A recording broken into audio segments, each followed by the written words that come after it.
All right. Here we are with Turnbuckle Times. My name is Marissa, and our guest for today is Gabby Forza. Woo! Yay! Thank you for coming on with us today, Gabby. Thanks for having me. I'm super excited. All right, well, let's just get right into it. Sure. How did you get into wrestling? How I got into wrestling is a silly, funny story. I am a personal trainer, strength coach, and I wound up training a wrestler. I wound up starting to train a wrestler in like 2019.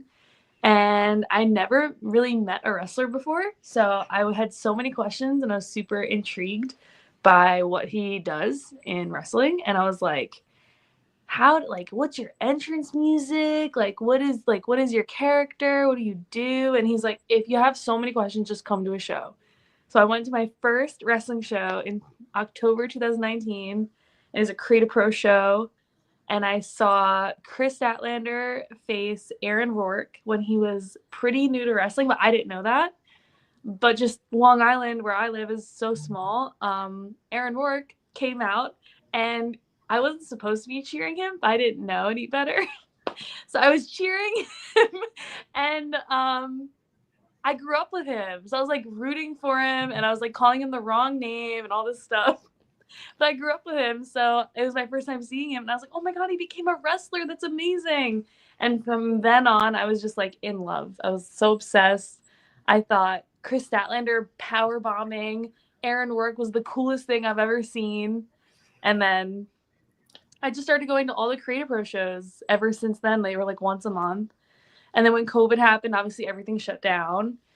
But once they started up again, I was back, and they started doing shows out of the school, which I thought was really cool. And I would see Bear Bronson wrestle, huge star. And that's like going back to July 2021 now. And he gave me a high five, and I was like so starstruck. Just a big, big fan. And then what was it? 2000. I started thinking about trying wrestling myself in like 2022, 2023. And I just started thinking about it. And then Cap had an open house. And that's kind of how I went to an open house, saw what they were doing in training. And I was like, I could never do that. And I left. And then I met Bear Bronson at his merch table at the next show. And he was talking to me and asking me questions. And we were talking about tattoos. And he asked for my phone number. And then we started dating. And then 6 months later, I asked him what he thought about me trying wrestling. And he was like, I think you'd be a great wrestler. And he was training at CAP, like running classes. So I would go to them. And 6 months later, I debuted. Wow. So that's And when I got into wrestling, like very CAP heavy. And then I would start going to other indie shows, like on Long Island. And then I didn't know that independent wrestling existed. I only knew about WWE and AEW, obviously. But yeah, that's literally a crazy story. Probably one of one. yeah, I mean, it's the best story I've heard. Thanks. So, training for Creative Pro, knowing so many talent that have came out of there have made it to TV, did that add any pressure to your training at all? Yes. To me, like Chris Statlander is like one of the best wrestlers I have ever seen, and I've literally like looked up to her so much since before joining, like before even setting a goal or having the possibility of saying like I'll be the second ever female to graduate from Creative Pro because she like paved the way so hard.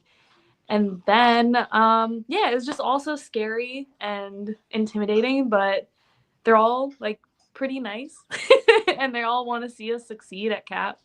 I still train at CAP like once or twice a week, and then out in the world I try to make them all proud. So it's pretty cool. Well, what aspects of their training programs have impacted your journey the most? I would say Brian Myers is really funny as a trainer. Sorry, this is my dog.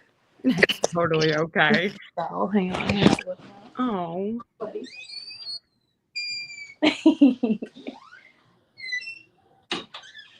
So Brian Myers is a tough cookie. He's the head trainer at Create Pro, and he will just kind of throw you to the wolves. He'll be like, "Yeah, do this drill," and you're like, "I've never done this before," and he's like, "Do it." And I'm like, "Okay." And so just kind of having someone that believes in you, even if you might fail, they're like, "Well, let's see how it goes," and then it doesn't go as bad as it might for other people because it's just kind of like either can do it or you can't. Um, and then Bear is obviously the best trainer because he really takes the time to make sure you understand everything you're doing. So he's an amazing trainer, super, super smart. I would say Aaron Rourke has trained me a lot too. He won't like take that much credit for it, but I feel like anytime I've gotten to wrestle Aaron Rourke, I have learned so much, and he has made me a better wrestler in so many important ways. So, of those like three, I would say those three have like contributed the most to me becoming a wrestler or the wrestler I am right now. And I did get to wrestle Brian Myers in a tag match that Chris Statlander was in. So I was like, I got to wrestle Pat Buck, Brian Myers, Chris Statlander in a 6-man tag. And I was like super, super new. I was like, I think it was like my 13th match or something in October 2022. And I was literally like shaking all day. I was so nervous. But the match went great. It was super, super fun. Yeah, it's just cool to see like such big stars in wrestling always trying to like help the next crop and push us to be better. So even though it is like terrifying, it's also like nice to know that they are rooting for me and all the other newbies. So what's been the hardest part about wrestling for you? The hardest part of wrestling is, oh my god, there's so many things. Um so in New York, like there are not that many shows. I'm sure there are, but like the now he wants to come back in. Oh, I have to let him out. Hang on 1 second. No worries.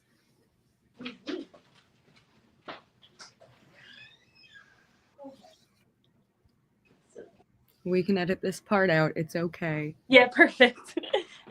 Griffin. So the hardest part about wrestling, man, it's just like it's a really tough sport. I mean, it's so intense. You have to be the best version of yourself kind of all the time because there's no off season. Sometimes you're just tired, but you still have to give like 120% for the fans and for the match because otherwise, what's the point? And sometimes it's like you go like, man, I think my longest drive to a show was like 10 hours, but probably like turned into like 12 hours. And then you get there and like you have to get ready, do everything, getting glammed up, all this stuff. And then you're behind the curtain and you're about to go out. And I'm like, now's not the time to be tired. You have to wake up. You came all this way for this right now. It's going to be like maybe 15 minutes tops. Like you have to bring it. And then it's over and it's like crazy. I don't know. It's just a crazy sport. And then you have a 12-hour drive home. Yeah. It's brutal. Like the travel's pretty tough. I've definitely gotten better at like balancing everything because there's no off season. So it's like if you don't prioritize your training every week, you'll just fall behind and like get out of shape. Even though you're wrestling a lot, it's tough. And then dieting on the road is so hard. But I've gotten a lot better at it the more I've done it, where I'm like, this is really difficult, but people figure it out. And so I've been figuring it out by helping helping myself. Like, I won't leave the house, even if it's like a day show or if it's a 3-day stretch. I won't leave the house without like a few snacks and like protein shakes and stuff like that. Absolutely. But yeah, the training's pretty grueling. I would say bumps always hurt no matter how many times you've taken them. Getting hit in the face hurts. Also, broken my nose like 7 times. Jeez. I could probably answer this question forever. It's a tough sport, but I'm really loving it and enjoying the journey of professional wrestling. Well, speaking about all the brutality of it all, you have a bit of a background in football as a linebacker, which is pretty unique for football players. But how's your experience in football? Yeah, I mean, as a linebacker or a women's tackle linebacker, no less, I'm pretty used to people not knowing what to expect from me, because not many people, when you think linebacker, think of me.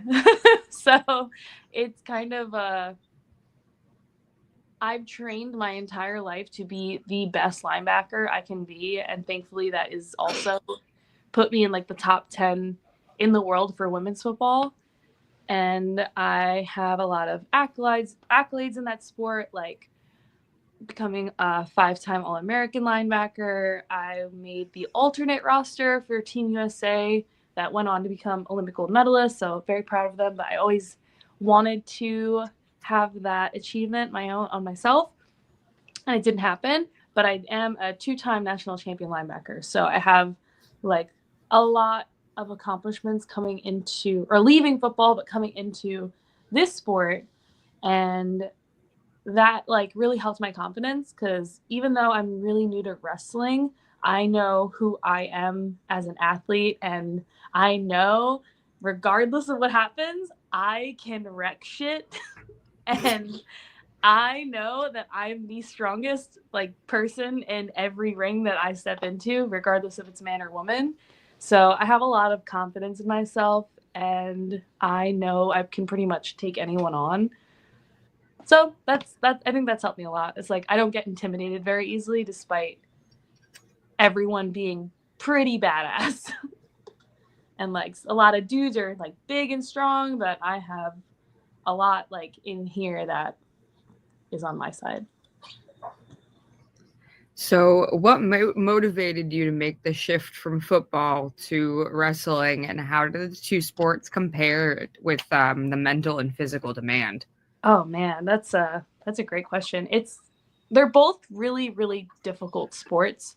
I would say I thought when I was doing football that would be the hardest sport I've ever done.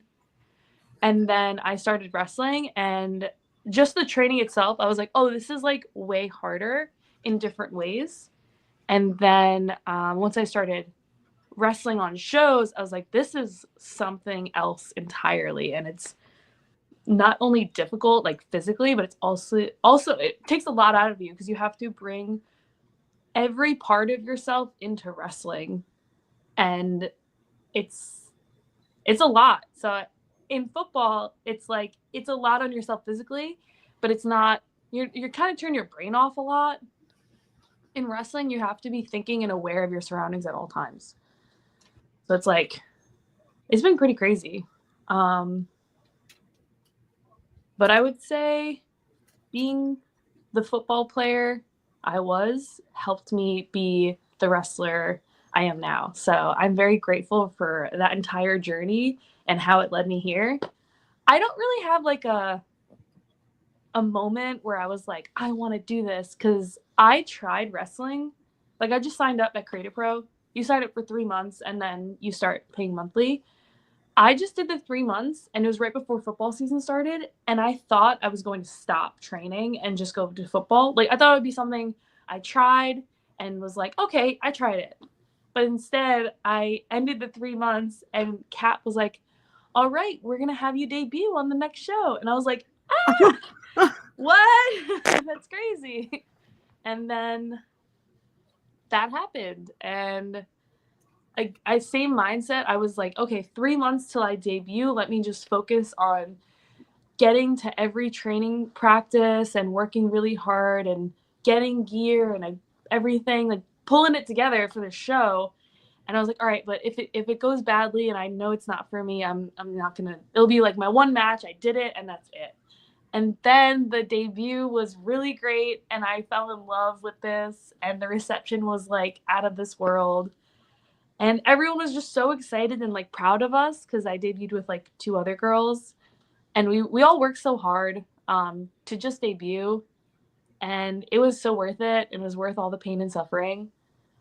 And then I started doing football because football season started right after that. And I was like, the whole time I was doing football, I was like, I want to be wrestling. I don't want to be doing this anymore. So I went through that entire season knowing like it's my last season. And every time I was in football practices and stuff like that, I was like mentally in wrestling. I was like, I did not want to be here anymore. I want to be in a ring. I want to be practicing. I want to be learning and doing more shows and stuff like that. And so once football season ended, which of course, like the season I was waiting for it to end, it went forever because we kept winning. So I was like, all right, we never make the playoffs. We made playoffs. And I was like, all right, well, whatever playoff game we lose, I'll just start like wrestling after that. And then we won every game, and we ended up in the championship. And I was like, when is the season gonna end? And then we won the championship. And I was like, of course the year that I was like really excited for the season to end, it like never ended. So it's very funny. And then a whole like week later, I debuted in singles competition at CAP. Brian Meyer surprised us with the women's championship, and that we would all be in a tournament competing for who would be the inaugural women's champion. So that was like the whole next year, and I was like, oh my god, I'm so excited. So cool. Well, I understand that before you did get into training, you had some sort of accident that was a bit life-altering. Tell me a little bit about what had happened and your experience with recovery. Yeah, so I am lucky that I can do anything that I am doing right now. I was in a really bad car accident October 3rd, 2020. And with that accident, I am very lucky I was wearing my seatbelt. So I was wearing my seatbelt, thankfully. And so I got just a bunch of injuries. I didn't die, which is great. I had the worst concussion ever. I don't remember that entire month, which is crazy. I was in a hospital for 2 weeks. I could not move at all. Literally was hit by a Mack truck. I fractured both my wrists. I had a few things messed up with my neck, like this cervical spine. I had not broken anything, but like dislodged a few discs. And so I have a few herniated discs in my neck. I broke my ankle in 2 spots. I broke my tibia, my fibula, and then I broke my other leg's hip. My femoral bone went up into my hip socket and like broke all that.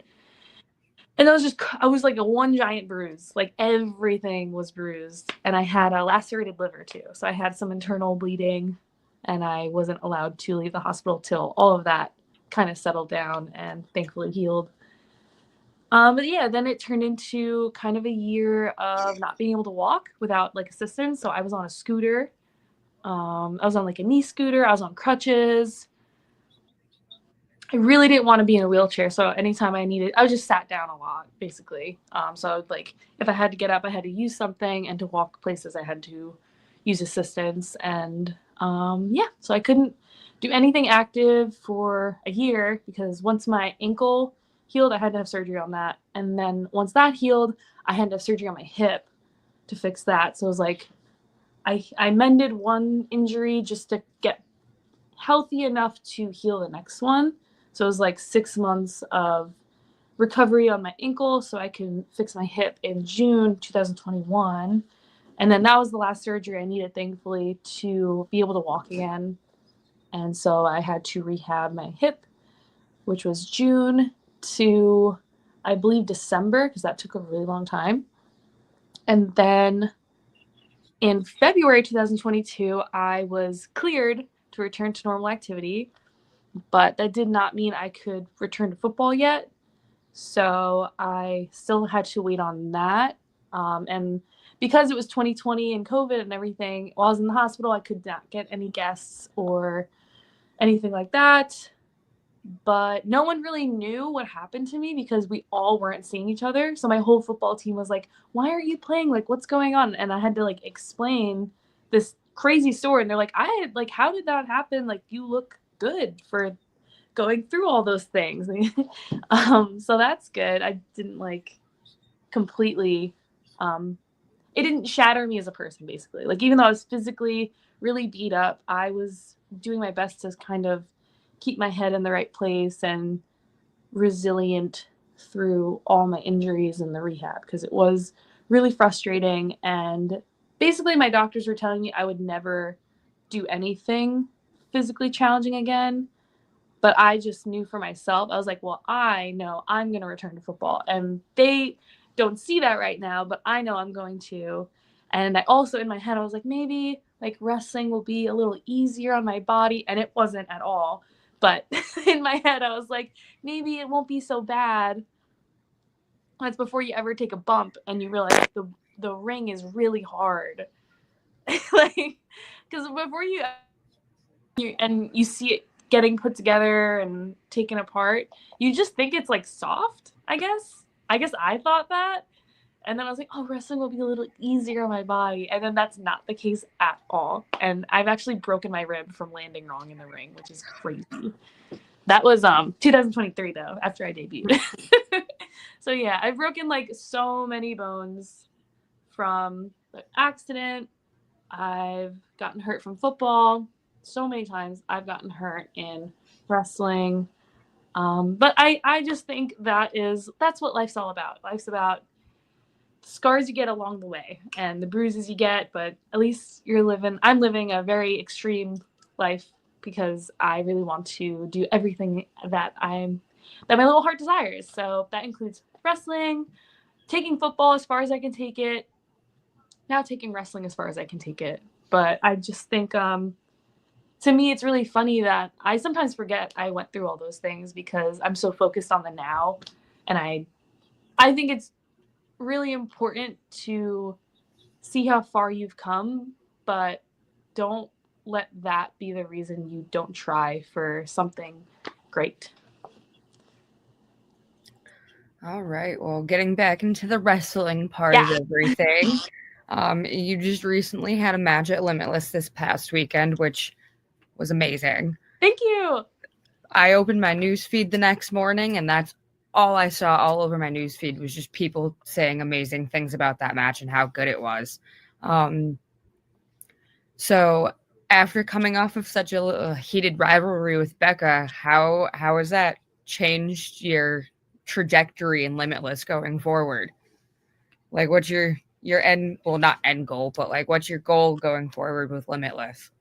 That's a great question. I'm pretty sure that myself and Aaron Work have a lot left in the tank with like there's definitely like some like teams forming where like alliances and things like that.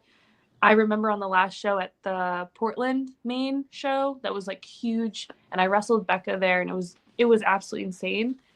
We all just like me and Aaron Work especially, like we definitely stick together a lot. And so if he's running out to help someone, I'm following right behind him. Like it's definitely a unison.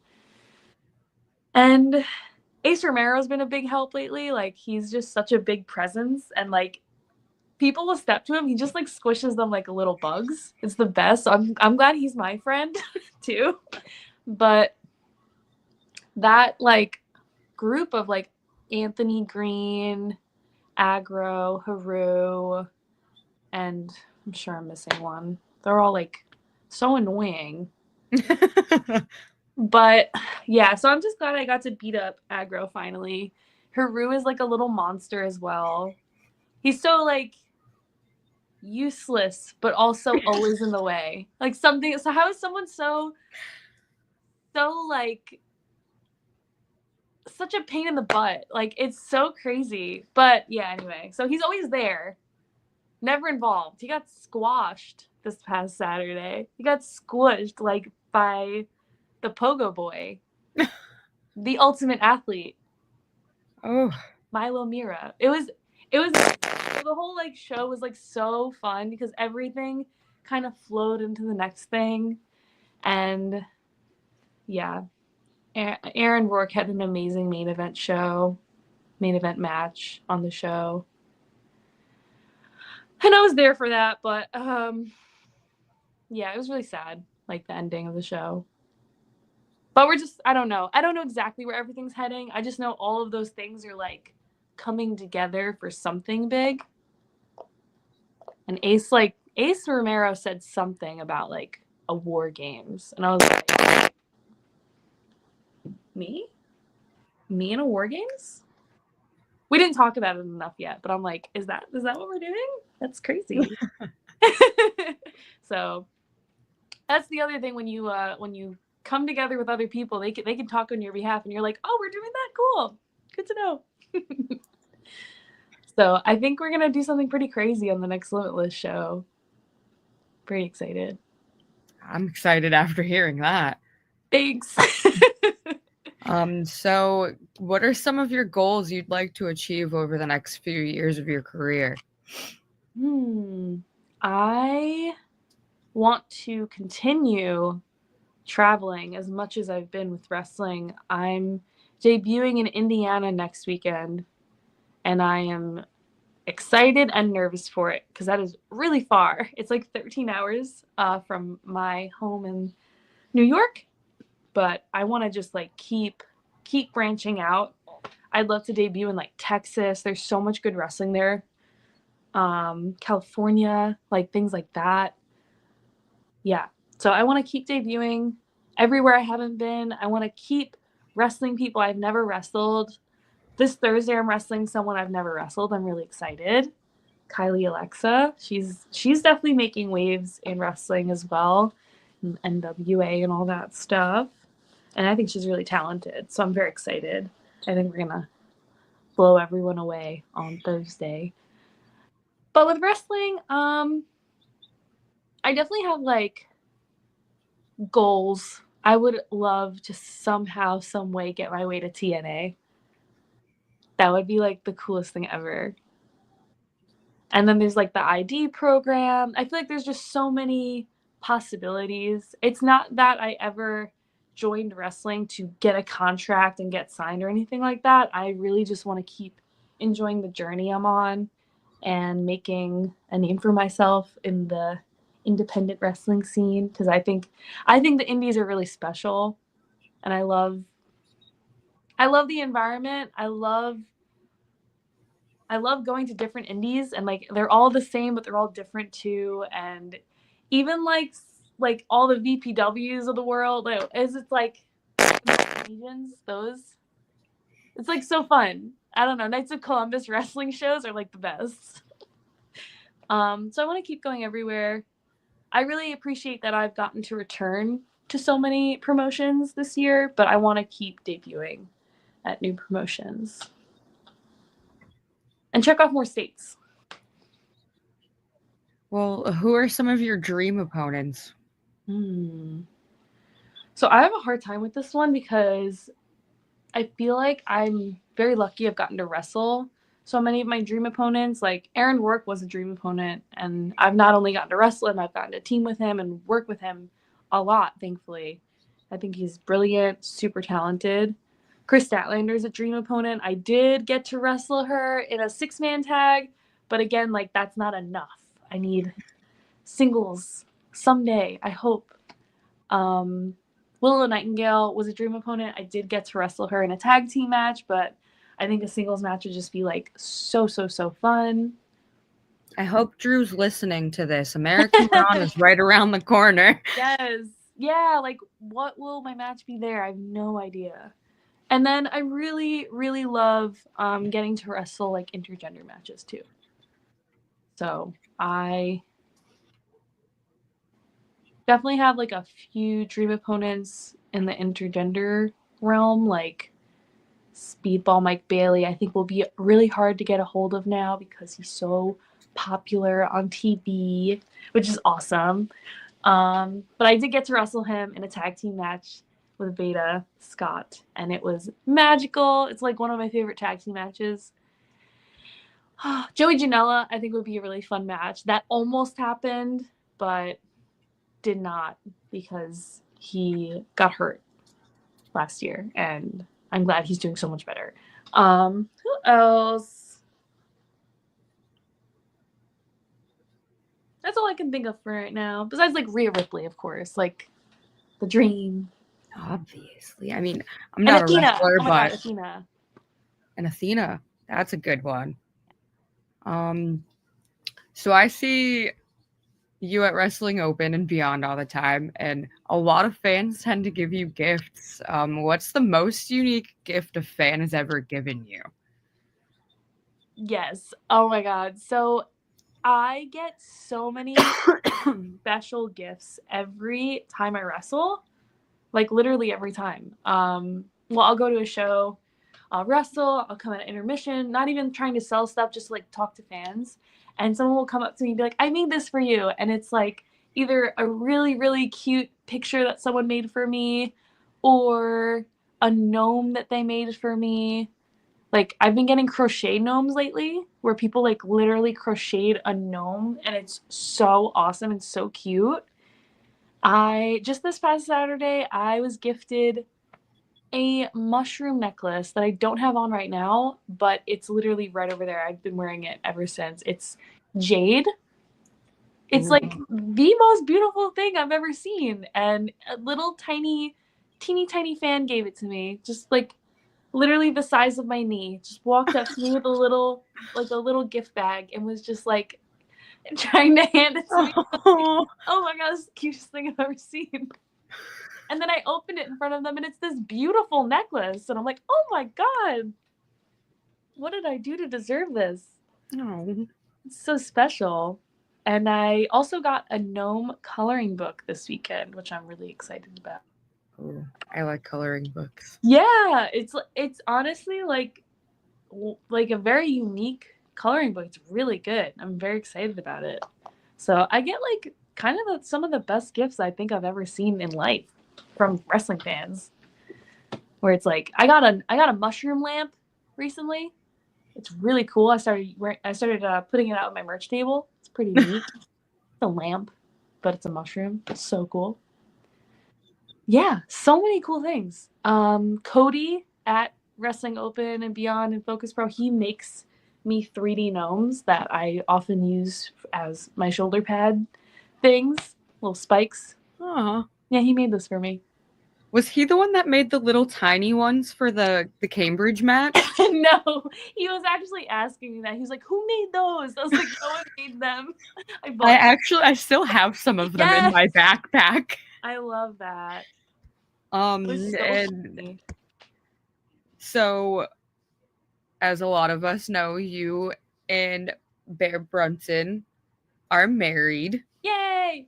Yeah, we're married. With him being in AEW, how is the dating dynamic between the two? Well, I mean, the marriage life between the two of you, with him being on TV and having a lot more different travel schedules. How do you guys balance that out? So, thankfully, we've gotten like so lucky with that where a lot of times I will be going to a show, just my own independent schedule, whatever, and he will be wrestling in a nearby city. So a lot of times, like, he gets the option to fly where they'll fly him out for a show. But since I'm driving to the same area, we'll just drive together, drop him off at the hotel, and then I go wrestle, and then I'll meet him at his hotel. And that's happened like several times where I just get so lucky because he goes everywhere, but yet somehow my schedule just lines up with him. So I think it's just like, we like to say that like if we never dated before wrestling, that I would have met him in wrestling and fallen in love with him just the same. That's what we like to think. And you guys are so adorable. Thank you. We're very happy to get All right. Well, We all know that your next match is tomorrow at Wrestling Open Oh against my God. Kylie Alexa. Tomorrow already. I can't wait. Yeah. Let's go. So how do you feel going into that match tomorrow? I'm super excited. I think she's very tiny, so I will have no problem throwing her possibly everywhere around the ring. I'm probably going to press her over my head at least 1 or 3 times. And I think she's going to try to beat me up, but I'm not going to let her. Well, all right. Yeah. Thank you for joining us today, Gabby. And thank you to everybody watching. This is it for the show. Thank you. Thanks for Thank you inviting me. guys. So All fun. right. Cheers.